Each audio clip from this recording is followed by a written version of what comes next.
Okay, I'm going to make this quick video, and at the moment my videos aren't pretty, but hopefully they'll be having the knowledge you need and actually are quite useful for you to actually see how I actually grew a business from 3K to seven figures. And in this video, I'm going to quickly break down the things that actually got us that seven figures and the things that probably were the downfall and caused it to actually shut down in the end. So I'm going to move through these points quickly. As I say, I'm not going to be switching up with lots of visuals. So if you want entertainment or you need that, have that dopamine brain and you need me to constantly be switching screens and changing imagery, that's not going to happen. This is going to be probably something best to just listen to in the background, and the visuals will just be there on screen if you need them. So I think the first thing that kind of like got us off the ground to actually making this happen was how quickly we moved. Like we had the idea on holiday, and by the time we literally got home into the UK, we'd already booked our first spot to try, which was a small little green shed. And that was like the first thing of like, okay, this is happening. I think when you're starting a business, one of the main problems is you have the idea and then you start sort of bombarding yourself with all the reasons it can't actually happen or it won't work. Luckily, my founder was that person who kind of just, my co-founder was the person that kind of just pulled it straight away. He was excited about it. So by the time we got home, he'd already made those calls and we had a spot, and it was kind of like, okay, this is actually happening. So I think that was definitely something that helped the business grow. I'm going to work down the things that got it to work, and then I'm going to go back down the other side after. So we'll start with all the positive things that made it get to a multi-million pound business, and then we'll move to the other side, which kind of why it didn't end up working out for us. So obviously being early was a massive thing. The vegan movement was something that was blowing up.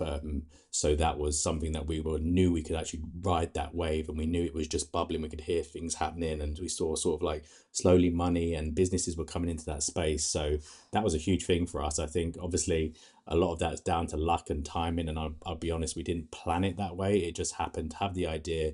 It felt just at the beginning of things taking off, and that meant that we were already on a bit of a wind behind us to help us grow. Obviously my background initially was in marketing, so like when you need to grow a business, marketing is so important because you need eyes on that business. You need to know how to get attention. You haven't got a lot of money, so you can't do a lot of marketing, but you can find creative ways to get attention. And the back in the day, a lot of that was about like visuals on Instagram and a nice filter, a nice looking piece of food. It was all still, so it wasn't complex in terms of too much video creation, even though that was something I could do because my background in video. And also it was just, I was playing to my strengths. That was the part where I was like, do you know what, I know I can get attention to this business.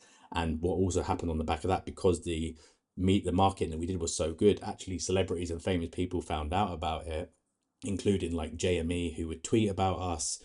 Big influencers in the vegan space would see our product, and then they would come along and they'd try the food, love it, and post it. So we kind of used that again. It was that sort of influencer marketing, but we wouldn't have got that if we weren't already visible on those channels in the first place. So yeah, it was a lot easier in terms of what you wanted to create, in terms of just popping out a couple of visuals, a nice looking piece of food, a big colorful salad and stuff like that. And I think because we were sharing the journey as well of like how we started the store, we were painting our first shed to get the stuff set up, and I think we were letting people follow along. I think people loved that we kind of had this idea and we were just running with it. The other thing is we were like, okay, money's coming in, let's keep growing. So like there was demand in certain locations. Obviously we started with Box Park, so Box Park had multiple locations already, so it was almost kind of like set to kind of help us scale. So we went into Box Park Croydon first, then they offered us Shoreditch, which initially they didn't want to give us because we were a bit too early. So we had our green shed, jumped into Box Park, so we're in Box Park Croydon plus in Shoreditch, and then that led to actually getting into Box Park Shoreditch itself. And then from there, we just kept opening sites. We was like, well, if people have demand and this is obviously growing, let's just keep opening more sites. And that again was influencing why we were suddenly having higher revenues coming in. The other thing is we kept the team super lean. Like it was just me and my co-founder, and we had like a couple of team members who were kind of helping more with the operations. But like in terms of like how many people were helping run multiple stores, it wasn't that much. And that was great. It meant we could be super lean. We still jumped in and got involved in the actual running of the restaurants. We were available to jump in and move stock from one side to the other. So keeping it small and lean and kind of like having this rush of stuff happening was amazing. It kind of just helped keep that energy and keep the cash flow staying within the business so that we could keep opening more locations. Obviously, it was founder led. Like I myself was into the whole vegan movement. I was loving like the idea that this was something that was going to be very useful for society, and it was a way that we needed to move, a direction we needed to move in, reduce the amount of meat we was eating. So the fact that it was something I really was passionate about and cared about also helped me to promote it and like talk about the problem that we were trying to tackle. It also meant that people could actually connect with us. It didn't feel like a lot of money was flying into the vegan space and people were chucking investments in. But the fact that we'd kind of like grown it from the ground up and people knew that it was us running it, they'd see us in stores, they'd say hello, they'd see us running around in the vans. I think that made people like connect with us more because people kind of liked an underdog story of someone starting a business with very little investment, very little experience in hospitality, but actually starting to look like they were making it work.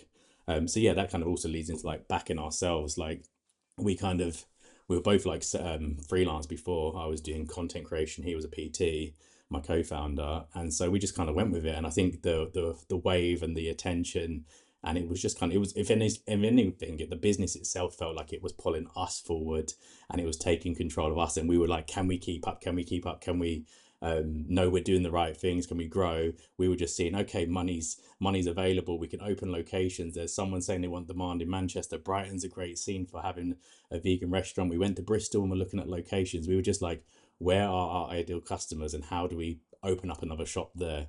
Um, so yeah, it came. The next thing, obviously, on there being like revenue focused. Yes, we were getting lots of revenue coming in because of the location was opening, but as I say, when we move over to the other side, we might not be being as detailed as we needed to be in terms of like keep spending that money, losing our buffers. But we'll go into that on the red side. Other than that, obviously resilience. Like we were young, we were motivated, we were excited, and so we just kind of always found ways through problems. We had so many problems. I think every week there was fires going on. Sometimes literally, whether it's like someone's left the oil on overnight, or electrics are not working, or a machine's not working, or fridges are broken, or someone's fallen in the store. It's all kinds of things would happen. There's so many stories to that, so I won't go into that. But it definitely got to the point where a problem would occur and it'd almost like not have a reaction to me. I'd be like, okay, we've seen this one 10 times over. Oh, a negative review. Oh, this person didn't turn up. Oh, we've run out of stock here. So like eventually you kind of just weather it and you get so resilient that it doesn't even affect you anymore. Obviously bootstrapping was amazing. Like we didn't, to be honest, I didn't even know that you could ask for money off people to grow a business. So it was like, okay, use your own money. Because you've used that money, you feel like, okay, you're more precious about it. It wasn't even like a decision to bootstrap. I just didn't know there was another alternative option to raise money until we started seeing the big famous people start flooding money into like places like Neat Burger and F1 drivers. Lewis Hamilton's giving investments, lots of money just flooding into the space. But it was never a conversation we kind of opened up. We had people reach out to us, are you looking to franchise, blah, blah, blah. But it was never something that kind of like crossed our mind. So that was the kind of the things that got us to kind of get to where we got to.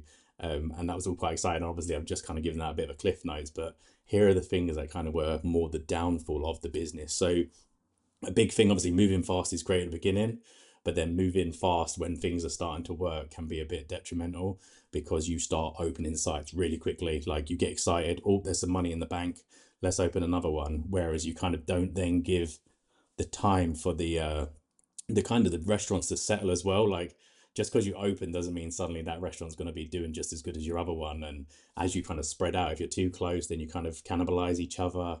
So that was definitely probably something we needed to really sit down and think about and maybe go a little bit slower in terms of that growth. But I think we were just too excited to like the opportunity that laid there. We saw other places scaling, but obviously they were scaling with massive investments behind them. And so we were slowly just being like, look, we want to be leading this space. We want to be seen as like one of the big players in the vegan restaurant space. So we just kind of like cracked on and we were just like, let's keep opening, which probably was not an ideal situation, which again was more down to like, okay, if a couple of locations start doing badly, they start making the other ones look bad, which meant that they were pulling each other apart. And you're kind of like, wait, I've got 5 locations, but now none of them are making money because these two are dragging on everything else. So that was definitely a massive issue for why it stopped working basically. Market dependence, obviously, with COVID, I think the market completely changed. It took the wind out of the whole vegan movement. People started going into the carnivore movement, surprisingly, because everyone was talking about how it was a food market that caused the COVID supposedly. So like I don't know what happened after that. It's kind of like everyone went into sort of like panic stations and back to basics, and suddenly the whole vegan movement started flopping. A lot of the influencers dropped out of that space, and although it was something that we thought, oh, it's going to be around forever, obviously there are vegan dishes now in every single restaurant in the UK, most of them anyway. I think that was kind of the point of our movement was, can we make vegan food more accessible? And I think we won that battle, whether it meant losing the business because of that, but it is what it is. So yeah, we were very niche. Again, we couldn't reach a massive market. We were hoping that the flexible, which most of our customers were the flexitarians, happy to have a couple of meat-free dishes a week, and knew that our food was something that was tasty, but also meant they weren't eating meat. But again, we kind of pigeonholed ourselves, and we kind of were on the basis that that trend is just going to keep going. The other thing was this one: brand couldn't fix the economics. Yeah, you can have as much attention and you can have a lot of followers and stuff like that, but if at the end of the day people are kind of moving away from, again, they were saying, oh, like vegan food's very processed and it's UPA, like ultra processed food and stuff like that. So that kind of started really becoming mainstream, and people started seeing the brands slowly go down. You had the Beyond Meat burgers who had massive stock, and their stocks blew up and then they crashed. And so yeah, it was like the vegan brand in itself, let alone my own brand, was kind of falling, and it just took us down basically. Obviously, opening those more locations, just the cost just kept rising. Post COVID, you had to close stores and you had rent to catch up on, you had business loans, you had staff that were like a bit kind of after COVID, they were a bit scared about hospitality because so many people like in other industries lost their jobs. And so that people were like, I've done with hospitality. You could tell people were struggling, and it was just something that was taking so long. And we always thought, will it recover? And many years later, still like 2020, we just couldn't find our feet again. So we built up enough like owing debt, rent to people. We never got any support with our rents. And costs kept going up. Electric costs went up, food costs went up, delivery costs went up, pallet delivery costs went up, everything went up. And we were just like, our business doesn't have that margin to weather. Food is notoriously has a terrible margin in hospitality, especially in the sort of fast casual that we were, and it just kept hammering us really. That small core team, which was amazing to have a good team, especially people that had been with us since the start, but like none of us really were like heavily had experience like what it was to grow a brand. Like we definitely were bad at not just getting people who had the skill sets, had the experience, had maybe been through similar experiences 2008, or knew how this was, or knew the metrics that a restaurant needs to hit. Um, Sorry about that, my screen went off. Yeah, knew the metrics that we needed to hit, like those kind of skill sets that you need and you look for. So yeah, it was just kind of like, well, we needed those skill sets, and we weren't actually speaking to the people that probably were out there that could actually help us. So that was a huge kind of problem, really. Yeah, we just didn't really understand hospitality itself as a business. We were kind of learning as we went, and we should have just pulled in a bit more attention from people who had been there for sure. Obviously, founder reliance. There was two co-founders. There was family feuds in a way. We were tied together through my co-founder was engaged to my sister. That fell apart, and then back and forth. And obviously your role as a founder changes in the same way a relationship. Someone doesn't stay the same. Their motivations, their demands, their roles all change. So founder conflicts was another thing that became a problem. Um, Again, all those the risks start compounding. So you've made all these bets on having all these stores, and then suddenly you got I had a personal guarantee on one of our stores, and that's not performing. So like suddenly you were kind of like being super going for it basically. But then when things weren't going as good, we're thinking, oh, it's always been rosy. We open a store and it just smashes it, and that was kind of our mentality. And we didn't realize, oh, actually, we might get slapped down. Obviously, we didn't realize it would be a COVID level slap down, but it was kind of a massive learning as an entrepreneur, and being like, oh shit, we kind of put way too much of our actual capital, and our risk profile was so high in what we were doing and how we were trying to scale, they actually became hugely detrimental when the winds changed basically. Not enough margin protection. I think hospitality, as I said, is massively tough in terms of the margin. And yes, we had to put prices up. Everybody started putting prices up quickly after COVID, but then that was pricing people out from actually wanting the food. And how high can you go on a product that has a perceived value of being cheap? And a kebab is, people have a level of what they're willing to pay, whereas like pizza for some reason has a much higher perceived value, where people are happy to spend 20 quid on a pizza, maybe more than that. But a kebab probably was between that 10-12 pound. And because we couldn't make it any higher, even though we were making all the stuff ourselves, the sauces, the breads, we're rolling it to order, we just couldn't get that price point high enough that it made it for the customer to feel like it was a valuable, obviously great tasting, but there's only a set level we could go to. And again, our costs were just climbing. So our margin was getting killed. Delivery was taking a huge cut of our actual take-ins after COVID. People weren't coming into the restaurants. We had big spaces, but no one was sitting there. So everyone's getting delivery. We're paying 30% off the delivery. So yeah, the margin was just getting cut. Complexity, obviously, we kind of systemize a lot of things to get to 5 locations after a while. But yeah, there was just so many moving parts happening at once, so many things going on, and you're like, wait a minute, I'm making no money. This business isn't making money. A lot of things are moving, but no, everyone else is getting paid, staff are getting paid, bare rent's getting paid. But actually, I've got 5 hard restaurant locations to actually run, and actually at the end of the month, I'm not seeing much. So like the complexity was not worth the reward in the end, ultimately. And yeah, that resilience became a bit of a trap. Yes, we could weather problems, but after a while, it was just, oh my God, this is just negative, negative, negative after each other. We don't see a way out. Like the hole's getting deeper and deeper in terms of like the problems we were facing. The team were getting a bit kind of like, if we closed one store down, that made other stores worry. And then you're kind of managing people's like, um, the fears of like, oh, is our store closing soon? And it was like, that was horrible because before it was always so exciting that people were like, oh my God, we're growing. It's a fun business. We're doing good, da da da. And then it kind of like the tables turned. It was more like a damage control and how do we keep people on so that we can slowly scale things back down. So yeah, it was like our resilience was at at the end. We just couldn't hack it anymore. And then, like you say, like that financial buffer just got killed. Like obviously we spent to grow, and then COVID happened, and then that just meant, oh God, now what do we do? COVID loans to kind of help you get through. There wasn't enough buffer in the bank.